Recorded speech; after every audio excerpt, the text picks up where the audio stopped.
واصف علی واصف جو ہے بہت ہی ایک فکر انگیز اور میں یوں کہوں کہ روشنیاں بھری باتیں ان کی کتاب جب میں پڑھتا ہوں تو وہ مجھے دیکھنے کو ملتی ہیں۔ انسانی معاشرے میں امیری اور غریبی کی بحث ہمیشہ سے موجود رہی ہے۔ مختلف جو ہے وہ فلسفی، مفکرین، دانشور اس موضوع پر گفتگو کرتے چلے آ رہے ہیں اور کرتے چلے آئے ہیں کہ دولت کی تقسیم کیسے ہونی چاہیے، معاشی ناہمواری کو کیسے ختم کرنا چاہیے، اس کو کیسے ختم کیا جا سکتا ہے، اور سماجی انصاف کا حصول کیسے ممکن ہے۔ مگر حضرت واصف علی واصف رحمۃ اللہ علیہ ان کا یہ قول ہے کہ ہمیں ایک ہی سمت میں سوچنے پر مجبور نہیں ہونا چاہیے۔ وہ فرماتے ہیں کہ امیر اور غریب کی بحث یہ ہے کہ جب تک انسان خیر اور شر کے بنیادی فلسفے کو نہیں سمجھتا، اس بات کے کئی پہلو ہیں۔ سب سے پہلے یہ ہمیں یاد دلاتی ہے کہ دولت کی کمی یا زیادتی محض ایک سطحی مسئلہ ہے، جبکہ اصل مسئلہ اخلاقیات، انسانی کردار اور روحانی ترقی کا ہے۔ اگر کوئی شخص غریب ہے مگر اس کے اندر نیکی، ایمانداری اور تقوی موجود ہے تو وہ کسی بھی امیر شخص سے زیادہ قیمتی ہو سکتا ہے۔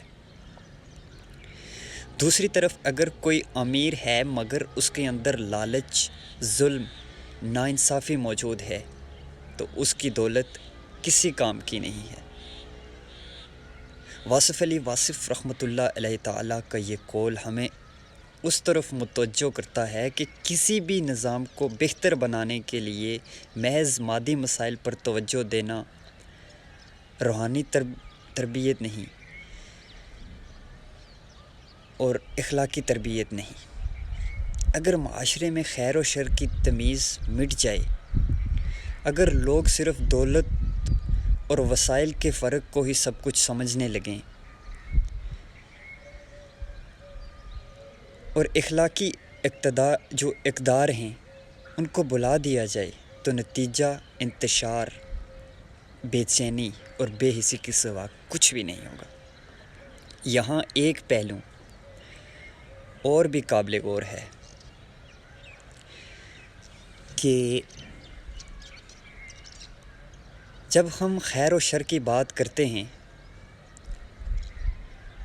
تو یہ صرف فرد کی ذات تک محدود نہیں رہتا، بلکہ معاشرتی، قومی اور بین الاقوامی سطح پر بھی یہ فارمولہ جو ہے وہ لاگو ہوتا ہے۔ دنیا میں جو جنگیں، تنازعات اور استحصال کے سلسلے جاری ہیں وہ بھی اسی حقیقت کی عکاسی کرتے ہیں کہ ہم نے امیری اور غریبی سب کچھ سمجھ لیا مگر خیر و شر کے فلسفے کو نظر انداز کر دیا، نتیجتاً ہم صرف ظاہری ترقی اور مادی خوشحالی کے پیچھے دوڑ رہے ہیں، جبکہ حقیقی خوشحالی جو ہے وہ خیر کے غلبے اور انصاف پر محیط ہے، انصاف پر قائم ہے۔ تو اس قول کی روشنی میں دیکھا جائے تو ہمیں اپنی ترجیحات پر نظر ثانی کرنی چاہیے۔ ہمیں مادی ترقی کے ساتھ ساتھ اخلاقی اور روحانی ترقی پر بھی توجہ دینی چاہیے۔ جب تک ہم خیر کے ساتھ اور شر سے بچ کر ہم اخلاقیات کو اپنی اولین ترجیح کے اندر شامل حال نہیں کریں گے، تب تک امیر و غریب کی بحث بے معنی رہے گی۔ اصل کامیابی اور فلاح اس میں ہے کہ ہم خیر کو اختیار کریں، شر سے بچیں اور ایک ایسے نظام کی تشکیل دیں جہاں انصاف، دیانتداری اور انسان دوستی کو فوقیت حاصل ہو۔